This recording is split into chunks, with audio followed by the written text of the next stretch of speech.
Good morning, and thank you for joining us today for this exciting launch of Think Babies Michigan. My name is Alicia Guevara Warren, and I'm the Director of Statewide Policy Initiatives with the Early Childhood Investment Corporation. ECIC is honored to serve as the project coordinator for this 5-year strategy to make Michigan a top state to have and raise a baby. With the support and partnership of the Pritzker Children's Initiative, Michigan joins a national movement to ensure that at least 1 million low-income infants and toddlers and their families will be served by high-quality programs by 2023. Michigan is one of 14 states to receive a multi-year action grant from the Pritzker Children's Initiative to advance a prenatal to 3 policy agenda that was developed with the assistance of over 950 Michigan families, advocates, researchers, government officials, and service providers from communities across our state. Formerly known as the Prenatal to 3 Policy Collaborative, today we launch as Think Babies Michigan. And we issue a call to action for policymakers to prioritize the needs of infants, toddlers, and their families, and to invest in our future. Think Babies Michigan is proud to partner with the National Think Babies campaign led by 0 to 3 to mobilize around priorities for infants and toddlers across the country.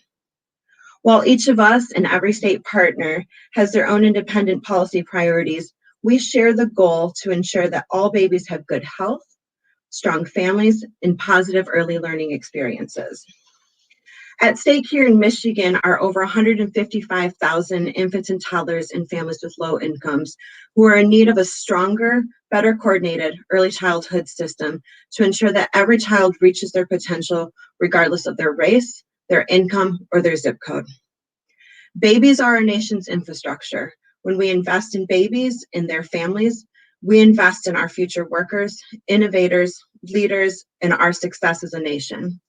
Yet reflecting on past and present systemic racism and the existing barriers to critical resources, we know that opportunities to grow and flourish are not shared equally by all infants, toddlers, and families. Only when we create an equitable system for every baby are we able to actually build a strong foundation for our country. We're so grateful for the many partners in this work, including our diverse 30-member steering committee, our over 1,300 members from across the state who are supporting and working on this joint agenda with us, and our executive committee co-chairs who you're going to hear from today. And of course, all of the parent leaders who are a part of these efforts. We couldn't do this work without all of you. We thank you for being with us today to help raise awareness and support for policy changes that will improve outcomes for all infants and toddlers in Michigan. And at this point, I'm going to turn it over to Gilda Jacobs, President and CEO of the Michigan League for Public Policy, and Matt Gillard, President of Michigan's Children, to talk with us more about the Think Babies Michigan policy priorities. Gilda? Thank you, Alicia, and thanks to all of you who are joining us today as we celebrate the launch of Think Babies Michigan. As a former lawmaker, a parent, and a grandparent of 3 of the most wonderful grandchildren in the world, I am excited to be part of this collaborative that will create a brighter future for kids and parents in Michigan. The first 3 years of a child's life are critical. This is the formative period when the brain growth of babies is faster during these 3 years than at any other time of their life. Research shows that those important years lay the groundwork for the best possible outcomes throughout a child's life. When babies and toddlers have a strong foundation, good health, strong families, and a positive early learning experience, we will build a stronger society for all of us. But in order to create that bright future, we must first examine the current reality.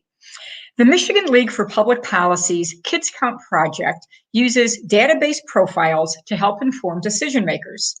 And despite the hard work of parents and advocates around the state, the data show that we have a lot more work to do if we're going to make Michigan a top state to have a baby and raise a child.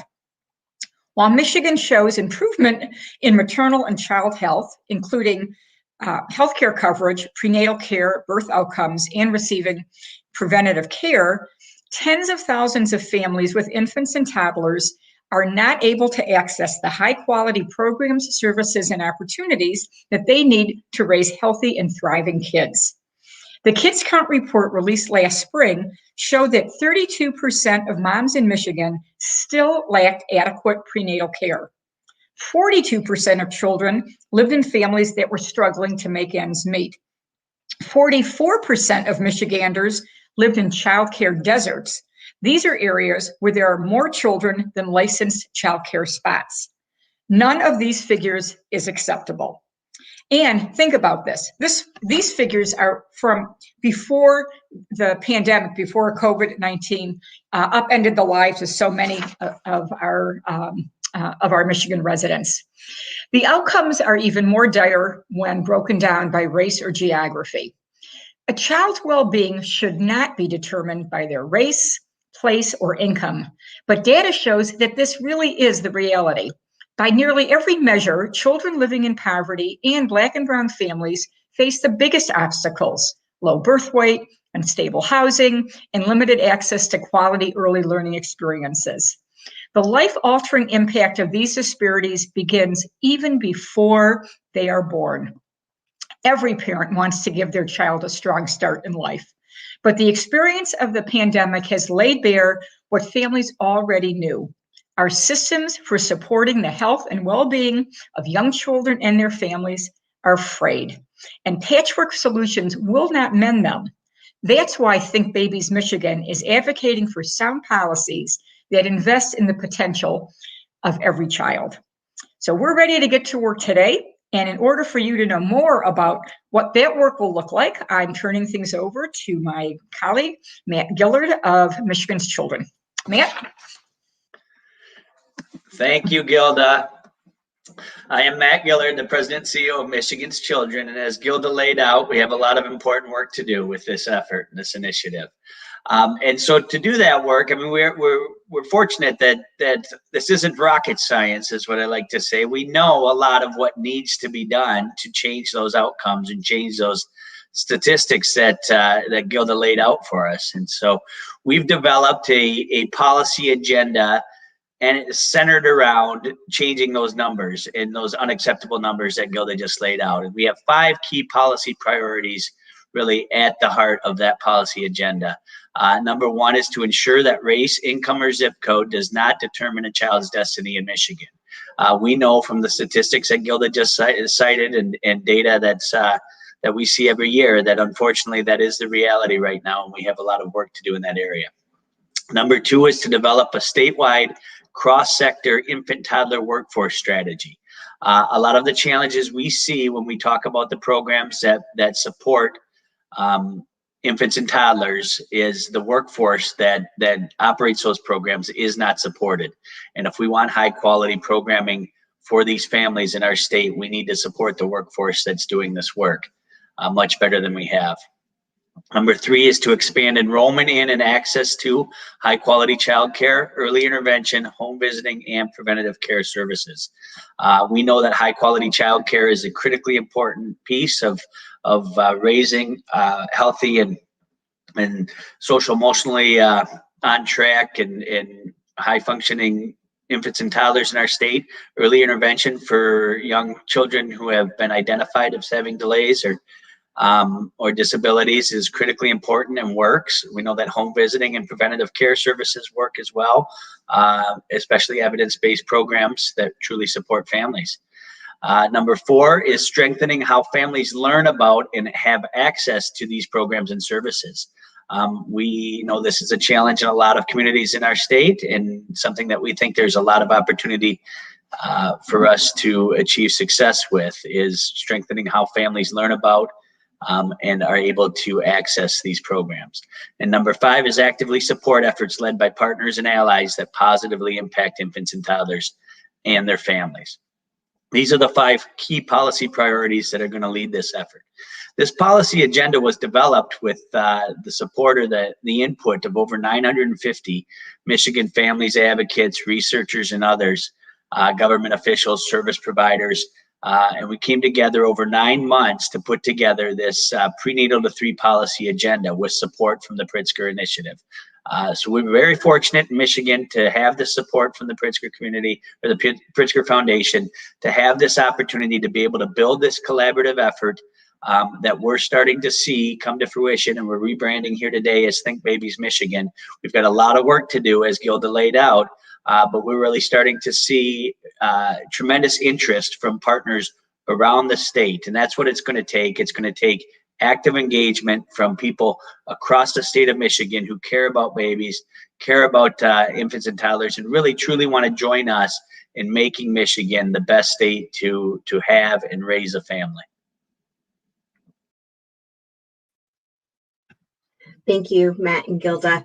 So now we're going to shift a little bit now that we've heard a little bit about, the problem that we're trying to address and the policy solutions that are before us. We know that we can't do this alone, and we are going to be working with policymakers to try to make policy changes occur. And now we're going to hear from Lieutenant Governor Garland Gilchrist as he provides some remarks for Think Babies Michigan. Today is a big day for kids and families. As a leader, a Michigander, and a dad, I am excited to be part of this morning's event and excited to be part of this long-term effort to make our state a better place to have a family. There are so many reasons that Michigan is a great state to raise a child. We have great schools, great communities, and of course, Great Lakes. This is why my wife and I chose to come home to Michigan to raise our children. But we all know there is also a great gap when it comes to outcomes for kids. Today, we are here to launch a new plan to help give kids a stronger foundation during those crucial first years of life. Like many parents in Michigan, I understand the challenges that come with raising a child today. As it has with so many aspects of our society, the COVID-19 pandemic has put into stark contrast the lack of access and disparate access depending on race, income, and zip code that many families have when it comes to healthcare, childcare, and other critical supports that we know are vital to a child's well-being. Even more so than before, we know that families need our help right now, and they are depending on our policy leaders to take action. We also know that our state has the potential to do so much more in the long run for families by making large-scale, innovative changes that make improvements for all families and address disparities to achieve equity for every family. The Think Babies Michigan Policy Agenda, which was created with nearly 1,000 parents and community members across the state, is a plan to create a better Michigan for families with infants and toddlers who need better access to affordable, high-quality childcare, home visiting support, and early intervention services. The vision is to make Michigan a top state to have and raise a baby, and we couldn't agree more. We understand the importance of investing in infants and toddlers and their families. Our administration, with support from the legislature, has provided emergency relief to ensure that families are still able to access services and programs like childcare, home visiting, and early on. In addition, to address long-term needs, the current budget that started in the fall included $12.6 million for the Healthy Moms, Healthy Babies program to ensure women have access to the care they need for a healthy pregnancy. $26 million to expand access to childcare for families by increasing the income eligibility from 130 to 150% of the federal poverty level. $30 million for Michigan Reconnect, which allows any Michigander over the age of 25 without a college degree to earn one, tuition-free, including early childhood workers in the early care and educational health fields. And continued funding, meaning no cuts, for early on, home visiting, Great Start Collaborative and parent coalitions, the Great Start Readiness Program, and literacy programming and coaches. These actions are critical to the care and development of infants and toddlers in Michigan. The governor's most recent budget recommendations presented to the legislature last week continues to build on these initiatives for our youngest children and their families. Investments like these so that children and families are valued in Michigan. But it is time to double down on what is most important. That is why I am so proud to celebrate the Think Babies Michigan plan, which will help ensure that every child in our state has a strong foundation from the very start. So now that you heard from one dad's perspective, I want to turn this over to Meredith Kennedy, a mom and parent leader who's making a major difference in Northern Michigan and who has been integral in developing the Think Babies policy agenda.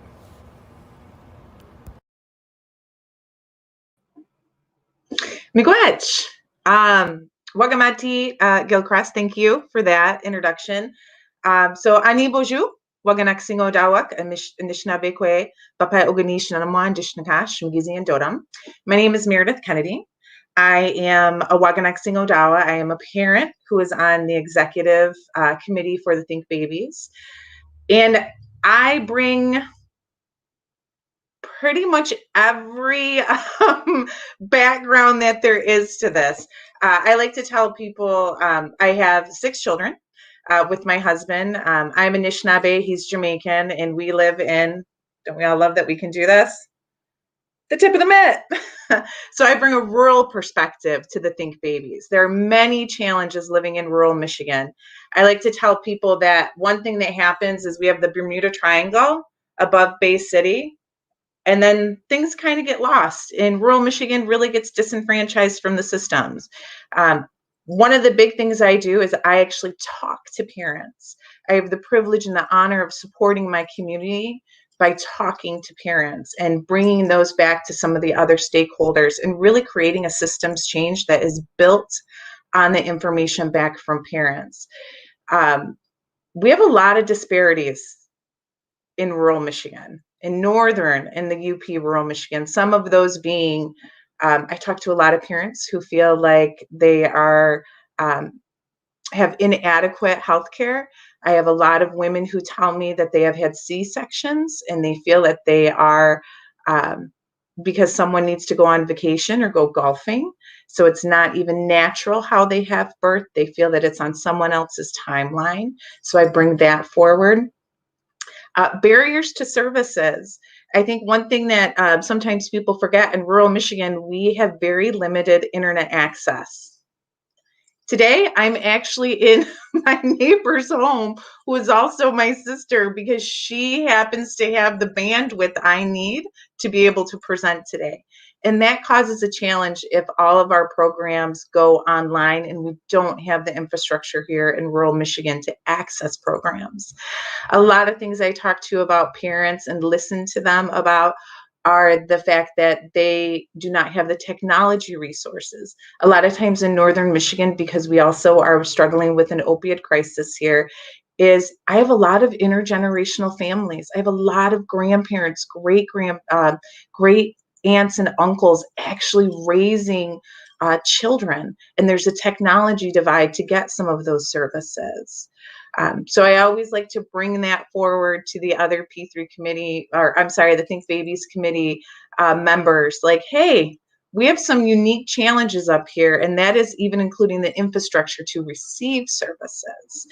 I'm always asked, why do you do this, Meredith? And what's really great, and I can say, is that I am here as a parent to actually create a systems change. Someone actually came to parents and said, hey, what's going wrong? How can we improve this? And that's really exciting. Anybody who knows anything about Anishinaabe people, they know that we always think forward to the next 7 generations. And I'm really excited to say that I can actually make a difference for those next 7 generations. It is my goal with the Think Babies Michigan to make sure that there's a parent voice here in rural Michigan that supports the next 7 generations, so parents don't have to go through what my generation of parents is going through with access to services, whether that be mental health, whether that be childcare subsidies, just getting the services that we need. So now I'm going to give it back to Alicia. Miigwech. Thank you, Meredith. Meredith is one of our parent leaders that is just so important to the work that we're doing and really helping us to build the right solutions and strategies to really address the issues that our families are facing today. So we're just extremely grateful to have her. And thank you, Meredith, for all that you're doing. At this time, we're going to hear from two more of our co-chairs of Think Babies Michigan. We're going to talk to us a little bit about coalition building and really what is the call to action that we hope all of you will join us in today. First, we're going to hear from Denise Smith, who's the implementation director with Hope Starts Here, Detroit's Early Childhood Partnership. And then we're going to hear from Amy Zagman, the executive director with the Michigan Council for Maternal and Child Health. Thank you. Good morning and greetings, everyone. I am honored not only to sit on the executive committee of Think Babies Michigan, but also to lead the implementation of Hope Starts Here Detroit. Back in 2016, the magnitude of unmet need for the children of Detroit demanded a sense of urgency and required deep collaboration. We wanted to tackle the many problems that were facing families in the city, especially the problem that 1 in 3 families could not access quality learning and care for their children. Pre-COVID, this translated into nearly 21,000 infant toddler seats that didn't exist as an option for families. That's why the W.K. Kellogg and Kresge Foundations came together in a partnership to engage the Detroit community. It is also why 18,000 Detroiters participated in an unprecedented community engagement process that created the Hope Starts Here framework that informs the work of our partners. The Hope Starts Here framework is grounded in a series of priorities, we call them imperatives, that ensures that everything that touches the life of a child, be it health, the neighborhoods they live in, the facilities that they learn in, and the adults that support them, is coordinated, resourced, and responsive to their needs. The charge of the framework's 6 imperatives, what we must do, is being implemented through distributed leadership consisting of organizational leaders with expertise and relationship essential to galvanizing community partners to co-creation and action. Many of these leads and action team partners are also active in our Think Babies Michigan collaborative.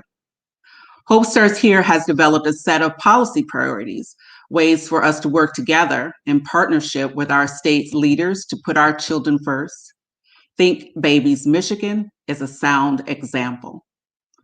Finally, similar to the Think Babies Michigan collaborative, members of the Hope Starts Here collaborative believe that the only way to address the priorities of our children and families is to honor their voices, recognize the transformative work of those that support them, and be thoughtful and strategic in how we coordinate the resources that best serve them. I am equally honored to serve next to Meredith and Quinn, who are our parent partners in this work. We believe that their voices are critical and essential to leading this effort and encourage all those parents in Michigan to be a part of this movement forward. We know that together we can work across sectors to ensure that every child, their families, and caregivers have the opportunity to thrive. Now, to learn more about how you can take action, I'm going to turn it over to my fellow executive committee member, Amy Zagman. Amy?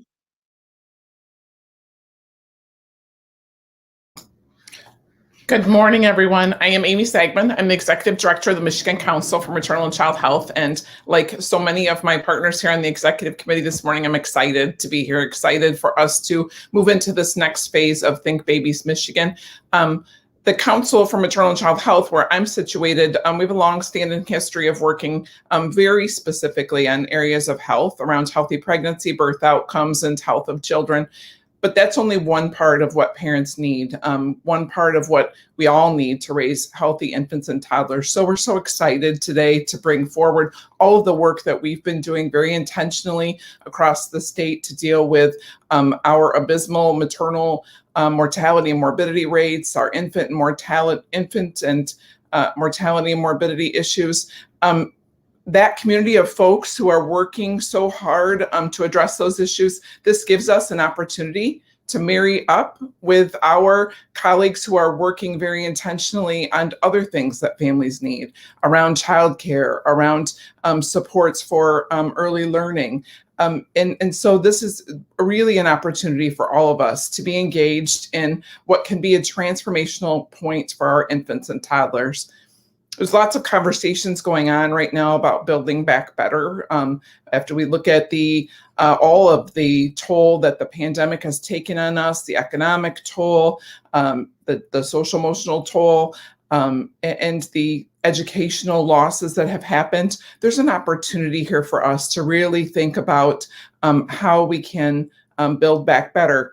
As we think about the reckoning that's going on in our country around the history of racial inequities and cultural intolerance in our society, I think this is an ideal opportunity for us to think about seizing this moment and making the path ahead brighter for our infants and toddlers, making their future better.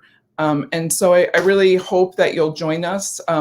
As Denise just mentioned, many folks have already been engaged with us as we've thought about building out our policy agenda. So thank you to those of you who have participated in the work groups and helped us lay this groundwork. There's much work to be done ahead. We will be putting the finer points on that policy agenda. We will be working together to reach out in any way that folks can to lawmakers and other decision makers to make that policy agenda happen. And we will be really thinking intentionally about how to continue to build out our coalition. As you've heard from some of our parent leaders, parent voices of folks who share all different perspectives across the state are so vitally important so that we build systems that actually work for families. None of this work will be impactful if we are not sure that the systems that we're building back have an equitable focus at their core, and that we really are intentional about wanting to put the resources and fight for the resources that are necessary to make this happen. And so we invite you to come and join us. If you haven't already, we're building a coalition, we're building a movement. We want everyone to be thinking babies. And so please join us. The coalition, the website for the coalition is on the screen right now. Please check out our policy agenda, join the coalition. You'll get regular updates and opportunities to engage in whatever way you can. Again, everyone can only do what they can do, especially right now. And we are very appreciative of that. But this gives you an opportunity to plug in and be part of this change, because I think we all want what's best for infants and toddlers. And so please, let's all think babies.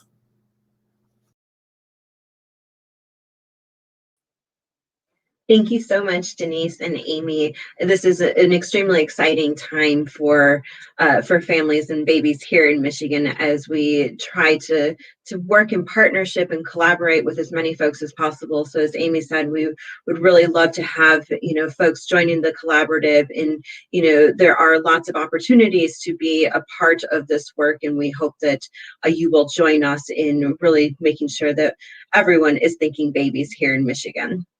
Now I'm going to turn it over to one of our other esteemed, just wonderful parent leaders, Quinn Wright, who's a father and parent from Wayne County.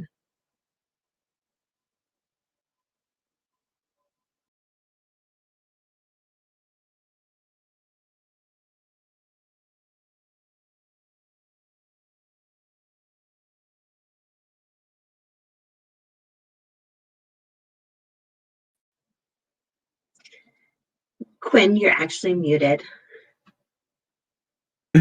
It wouldn't be right unless one person was muted during these type of things. I just never thought it would be me. So my apologies. I just get to do a reset. My name is Quinn Wright, and yes, I am a parent, and I'm passionate about the work that we're doing with Think Babies, because I understand the impact that it has not only on the children, but the impact it has on the family and the dynamic and trajectory into which they go. And so I think that it's important that we recognize how we're all connected. And if we can help the children to get off to a better start, we can help the parents to get off to a better start, we can help the families to get off to a better start. And that helps the entire community to grow. And at the end of the day, I think that growth is good for all of us. So that really motivates me, and I think motivates the work that we're trying to do with Think Babies. I personally can speak to the struggle. I have 3 daughters, and I recall when we had our first child, and I recall having to make some very critical choices for the direction we were going to go. My wife and I, we had to decide, quite honestly, the way the impacts of one of us working versus staying home and the costs associated with childcare and the attention that the children needed. And I know that there are a lot of families, whether it be single or partnerships, where that's a decision that has to be made. They have to choose between their livelihood and taking care of their children. And that's an unfortunate choice to sometimes have to make. And so I think what we're trying to do here with Think Babies Michigan is an awesome way for us to address that.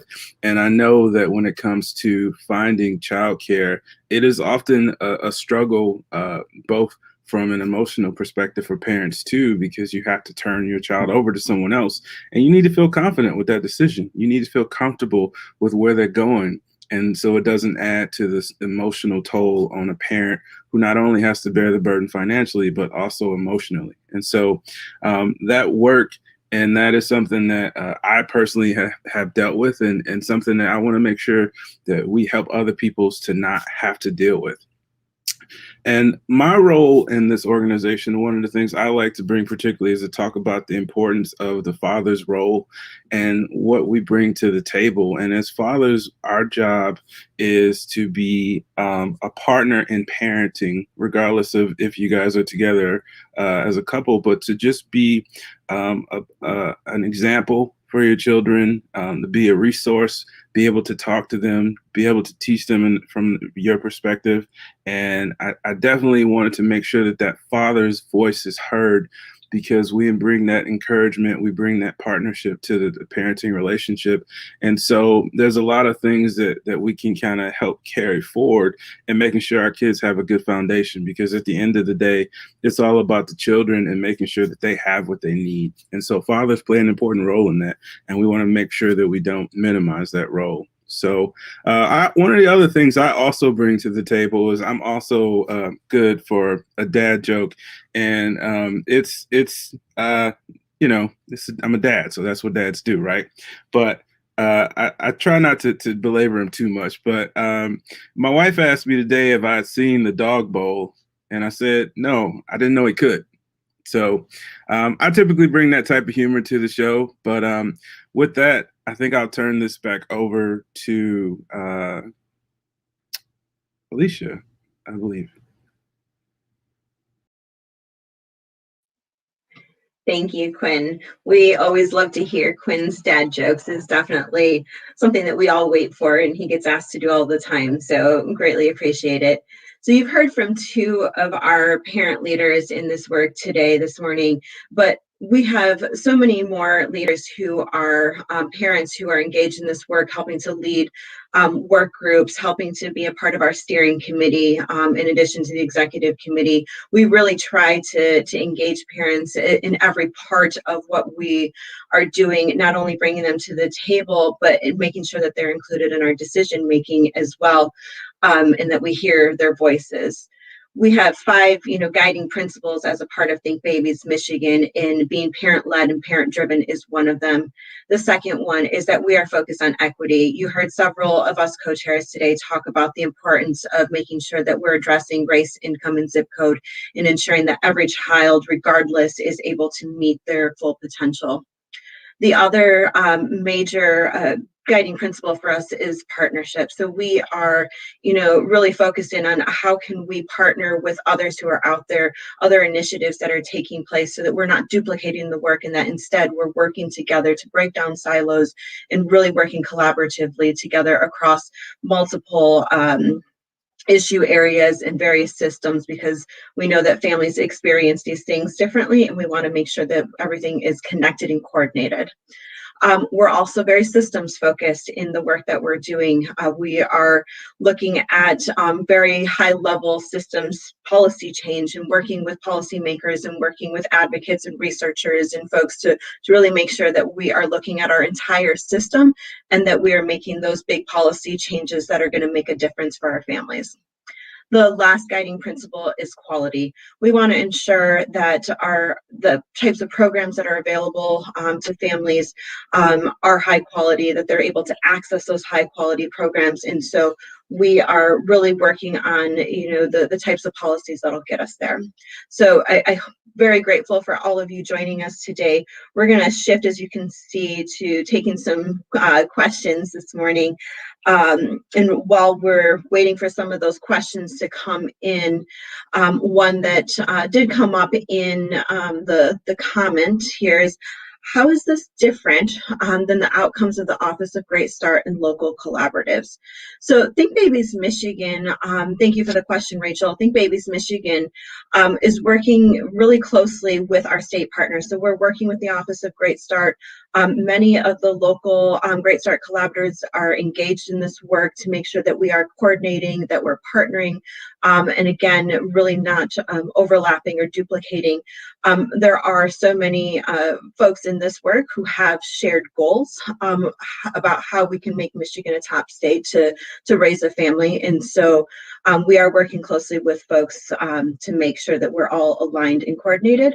And we are coming at this from a collaborative space, and also how do we move forward policy. So you'll also see from Think Babies Michigan, when we talk about opportunities to engage, is to be a part of the work and to also join the movement in the advocacy space as well. How do we mobilize one another to really have conversations with policymakers to move some of these policies into place?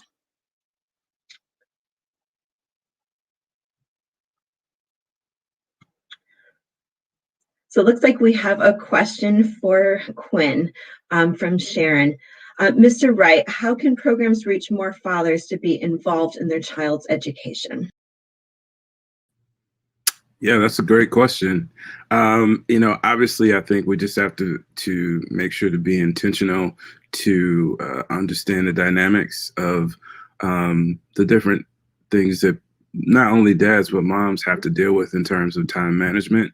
A lot of times, particularly when it comes to parents nowadays, it's not a matter of if they want to be involved, but being able to find ways to connect them. I know for a lot of dads are providers, and the motto we're taught is from a young child just to go and provide. And so I think that what we want to do is make sure that we give them an opportunity to connect that works within the means of how they have to just provide and interact with the mom. So I think that engaging them maybe in non-traditional ways. I know a lot of guys typically aren't on social media sometimes, or they can't attend the meetings after school. So just going to them directly and providing options, and also helping them to be able to accommodate their schedule. I think those would just be a couple of ways, and working with the dads, because I know there's a big push to get dads involved. So just meeting them where they are is more the thing, and I know that that's really a big challenge that everyone is trying to figure out. I also have an answer to that, because something came up with one of my parents in Mackinac, who was a father who was raising 4 children under the age of 10. And he had commented that our local health department for WIC, even though it's women, infants, and children, did not include him, and his wife had passed. And so how we even present our materials out, being inclusive of remembering that fathers play an integral role in raising children, and being sensitive to those families who may not have a mother due to chronic illness that is available to go to those appointments, but can still enrich the outcomes of their children. So really, even the materials that we use, if we only gear it towards one parent, then you're missing out on the other parent also. And these are things that I have parents tell me all the time. Why not say, instead of mother, caregiver or guardian, being inclusive to that? Because in a lot of areas in rural Michigan, it's not just that nuclear family. Every family defines themselves differently. So that's the only thing I would add, is that really looking at your materials, are they inclusive to fathers? Thank you for that really great question. So our next question that we've gotten is, how has the pandemic affected the situation, and how will the new initiative help? So I'm going to turn this over first to Matt Giller to help us answer this one. Well, thanks, Alicia, and thank you for the question. Yeah, I mean, the entirety of this effort is really focused on making Michigan a better place for low-income families or lower-income parents to have and raise families. And we know through a variety of measures and ways that the pandemic has impacted working class families and low income families much more significantly than it has others. And now we're starting to see some support from the federal government. We've seen some, and we're expecting to see some more. And we heard the Lieutenant Governor talk about some of the initiatives that he and the governor are pushing forward to address these situations. But we know that the need is greater than ever. And we know what needs to be done. As I mentioned earlier, I mean, that's the positive about this. We have a real good idea on what needs to be done to help this. But the pandemic has really challenged all of us in society, but it really has challenged children and lower to middle income working families the most. And so the supports that we're trying to, the agenda that we've developed and the efforts that we're undertaking to support families and infants and toddlers here in Michigan particularly are going to be needed more than ever as we emerge from this pandemic, as we know that the economic impacts of the pandemic are being felt most strongly by that demographic. And so when we talk about childcare and needing high quality childcare so that parents can work, can stay at work, can continue to work and further their work careers, when we talk about home visiting and early intervention programs, these are going to be more critical than ever as we emerge from this pandemic. So really what the pandemic has done is really just exacerbated the need that was already there, but made it even more urgent. Thanks, Matt. And I think before we move on to the next question, let's hear from Denise Smith to talk a little bit more about the pandemic from a local perspective. Thank you, Alicia. I just wanted to add to Matt's comments, especially thinking about the local context here in Detroit.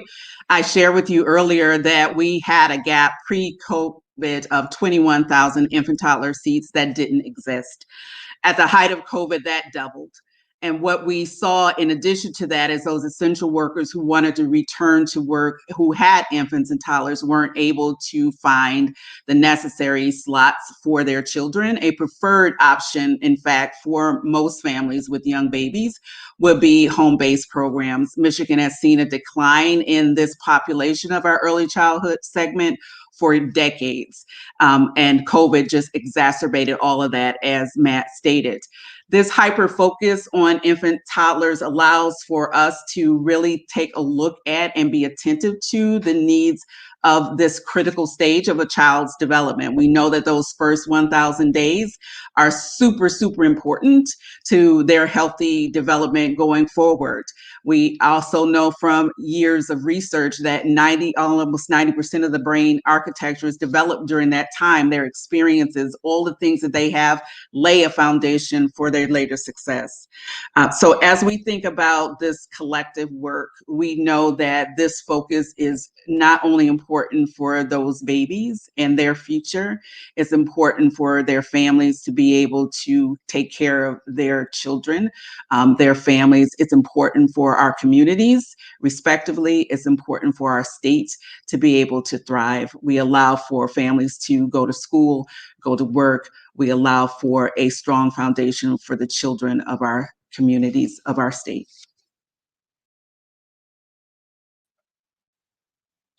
Thank you, Denise. So our next question is, with the technology issues in rural Michigan, how is the organization finding other ways to spread the information and support? I think that's a really great question. And I'll bring in Meredith as well to help answer this. But, you know, it's really difficult right now, particularly with the pandemic and our heavy reliance on technology to stay connected with one another.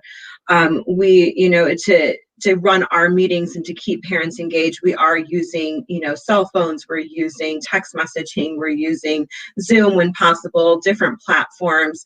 And I think this is where our parents are really integral to helping us understand what programs actually work, where are the barriers, what should we not be doing in all of that. So I'll say that we're recognizing, you know, these issues. I think it's a work in progress as we try to figure out what are some of the best ways to engage the entire collaborative, but specifically our parents, to make sure that we are getting this information out. And, you know, part of that strategy is making sure that we have a lot of different partners on the ground who are engaged in this, who can also offer that information, because we know that families hear a lot of information directly from people that they know and then who they trust. And so that's also an important source for us. So I'll let Meredith jump in with anything else you might have to add. Sure. It's not a perfect system. I'm going to be quite honest. One thing that's great about being Indigenous, anybody who works with Indigenous families knows that we have that one loud auntie. I'm her. So I am known in my community for the woman who knows who to call, how to call, what the system works. If I can pull it up on my computer, I have a traveling printer. Now, does that answer all of these issues? No. The issue is we need to have a better system. We really need to look at the infrastructure with internet and doing things online. I help people all the time to go onto their MI Bridges and navigate that, because it's not a good navigation system through a cell phone. We also have to remember we're dealing with families in a different socioeconomic stratus throughout. So if they don't have minutes on their Cricket phone, they can't even access those forms. So there's not a perfect answer at all. Those are things that we need to do within the system to really address, especially for some of my parents who are older and they don't have the technology skills to actually do that. And some of those parents are the ones who need the most support with raising 0 to 3 children in their homes right now, because systems are so much different from when they were raising children, and they need that support. So there's not a perfect answer. Meredith cannot be in Hannahville in the UP and then also in Petoskey, but I do rely on my network of other aunties I know who say, hey, we're coming. We'll get you the information. I do a lot of door drops. So there is a system that needs to be set up in a better way, and there needs to be a trust. In many Black, Indigenous, and other people of color communities, there's a lack of trust. So the one great thing about having parents like Quinn and I working with a bigger parent collaborative is we're making a community of trust. And we're creating that so we know who to go to, how to go to, when to go to, and then bringing that back up to our steering committee to actually make those changes. So not a perfect answer. It's kind of like putting a Band-Aid on right now, but I know that with so many people collaborating, we will get that answer, and we will make sure that it's inclusive for everyone in Michigan, to make sure that that zip code, being in rural Michigan, gives you the same program as it would in Lansing. Thank you so much, Meredith, and thank you for the question. So our next question is, what home visiting programs are available for fathers? And I'm going to let Amy Zagman answer this one. Sure. So home visiting across the state sometimes can look a little different depending on where you live. But across the state, there are home visiting programs that have specific focus. Sometimes they are focused on women prenatally or through the perinatal period. But there are home visiting programs. Parents as Teachers is a great example. Healthy Families America, even the maternal infant health program, because after birth, it's really focused on the health of the infant.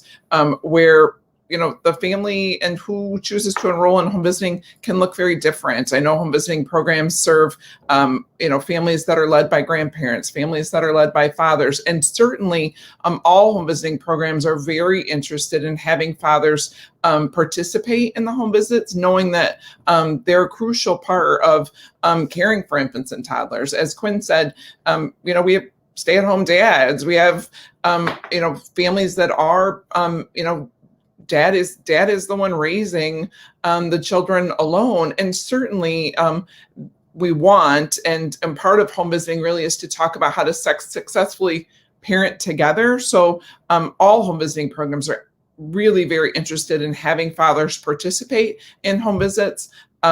So there are a few that are really focused on that perinatal period. And so those might not be a good fit, but I would encourage folks to reach out locally to some of the others that are focused more on the child as being the eligible one and serving the family in whatever family means to those folks, whatever that looks like, because there's a great awareness, I think, among home visiting that it's about increasing parenting capacity and improving the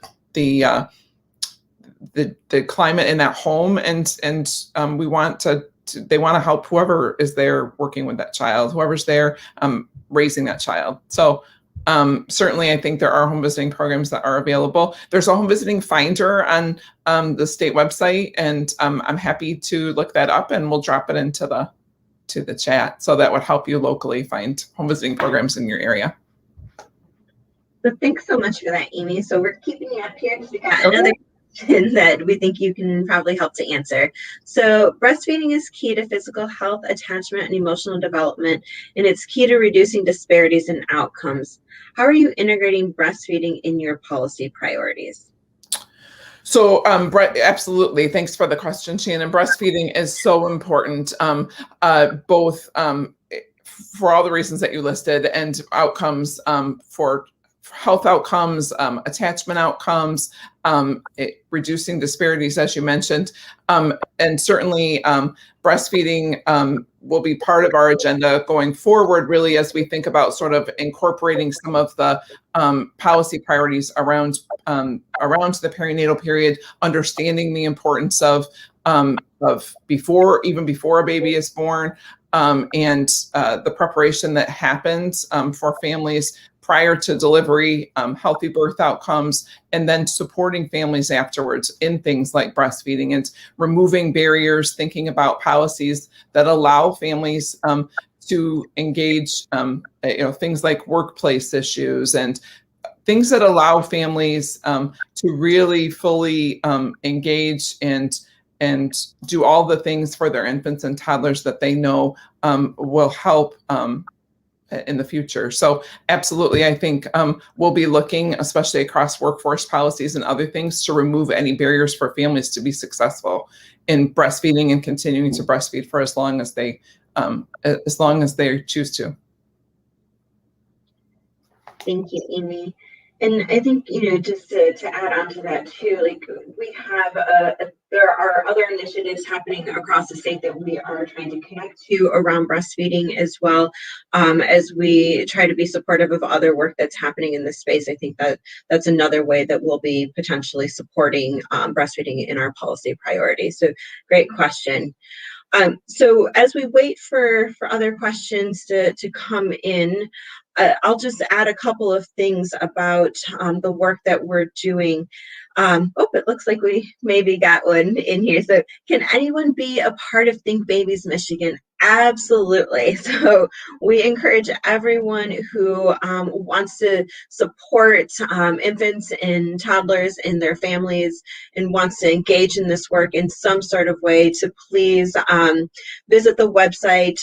You can, the website is listed here. From there, you can get information that gives you some background and history about Think Babies Michigan, our full policy agenda with more details to it.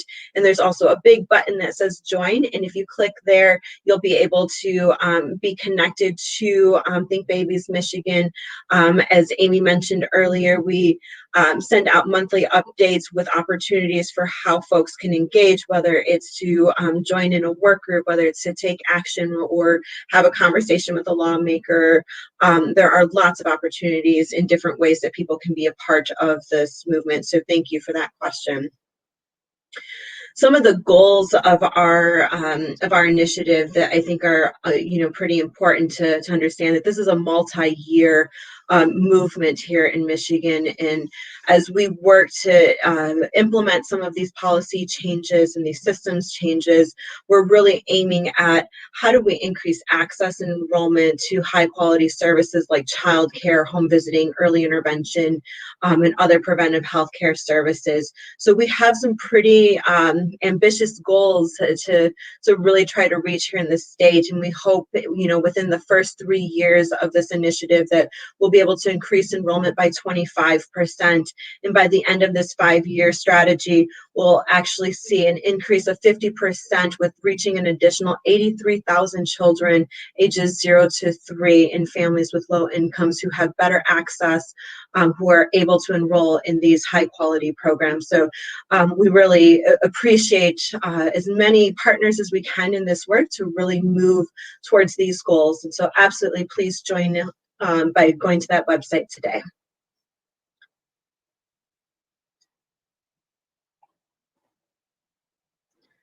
So it looks like maybe we are all set with questions.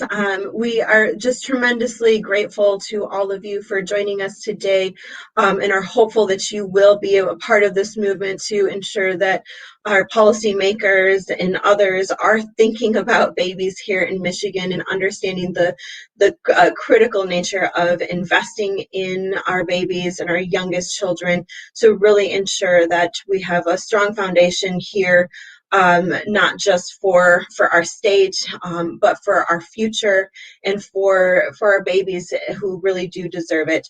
I really appreciate you all being here. It does look like we actually might have one more question that just came in. So